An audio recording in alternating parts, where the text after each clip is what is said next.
Il-Kamra tal-Kummerċ, l-Intrapriża u l-Industrija wkoll esprimiet tħassib wara l-aħħar żviluppi li riżultaw mir-rapport Manival u nuqqas ta' miżuri minn pajjiżna kontra l-ħasil tal-flus. Dan b'impatt negattiv dirett fuq is-settur finanzjarju li l-ekonomija Maltija tiddependi tant fuqu.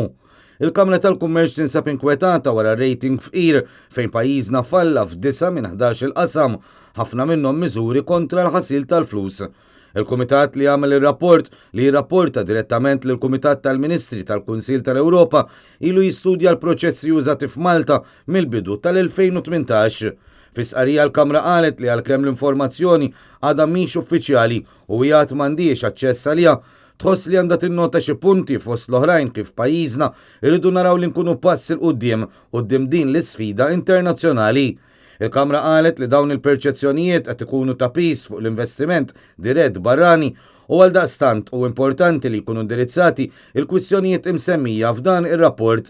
Fid-dawl ta' dan il-Kamra qed tħejji viżjoni ekonomika għal Malta għal wara l-2020 fost l-oħrajn wara li tirċievi l-kummenti tal-esperti. Kif għamlet fil-passat, il-Kamra qalet li se tkompli toffri l-appoġġ komplut tagħha biex din is-sitwazzjoni tkun indirizzata bl-aħjar mod għal membri tagħha u għall-ekonomija tal-pajjiż. Il-Partit Nazzjonalista diġà qal li l-konsegwenzi ta' dan ir-rapport huma serji ħafna u huma konferma tar-rekord tal-mistija tal-Ministru tal-Finanzi Edward Cicluna. Dan il-falliment se jħalli effett li se jinħass minn dawk kollha li l-għajxin tagħhom jiddependi direttament jew indirettament mis-settur finanzjarju. Fl-ewwel reazzjoni tiegħu il-Gvern donnu li kien aktar inkwetat dwar il-lik ta' dan ir-rapport milli dwar il-konklużjonijiet ibsin li kien fih.